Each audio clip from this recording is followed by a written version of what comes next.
So good morning, you guys. We're on part 4 of the Josephus and Revelation similarities. This is a good one, so I really want you to pay attention to this one today. If you haven't went back and watched part 1, 2, and 3, please go watch them.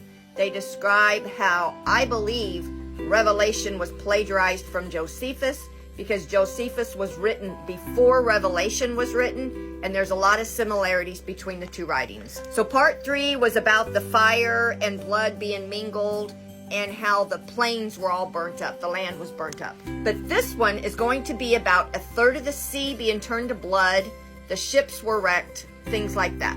So we're in Revelation 8, verses 7 through 9, but I'm going to focus on the last part of this. Part 3 was about the plains being burned up. So then the second angel sounded, and something like a great mountain burning with fire was thrown into the sea. And a third of the sea became blood, and a third of the living creatures in the sea unalived, and a third of the ships were destroyed. So pay attention to a third of the sea became blood, a third of the living creatures in the sea unalived, and a third of the ships were destroyed. So in Flavius Jocius' War of the Jews, he talks about the Sea of Galilee and the things that happened there. So in War of the Jews, book 3, chapter 9, paragraph 3, he talks about in 67 AD what happened in the Sea of Galilee. So this is what it says. Now as those people of Joppa were floating about in the sea, in the morning there fell a violent wind upon them. It is called by those that sail there the black north wind. And there dashed their ships one against another, and dashed some of them against the rocks. Remember in Revelation where it said a third of the ships were destroyed? And carried many of them by force, while they strove against the opposite waves into the main sea. For the shore was so rocky, and had so many of the enemy upon it, that they were afraid to come to the land.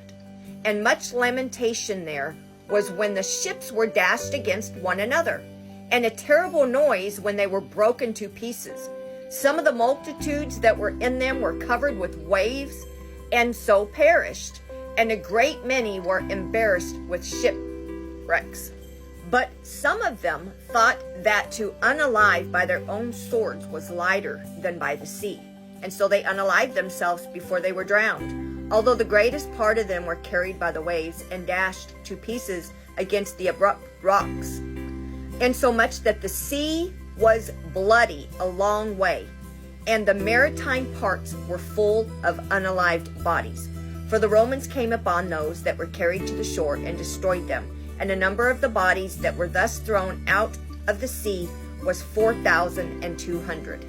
So remember in Revelation it talks about a great mountain that was thrown into the sea.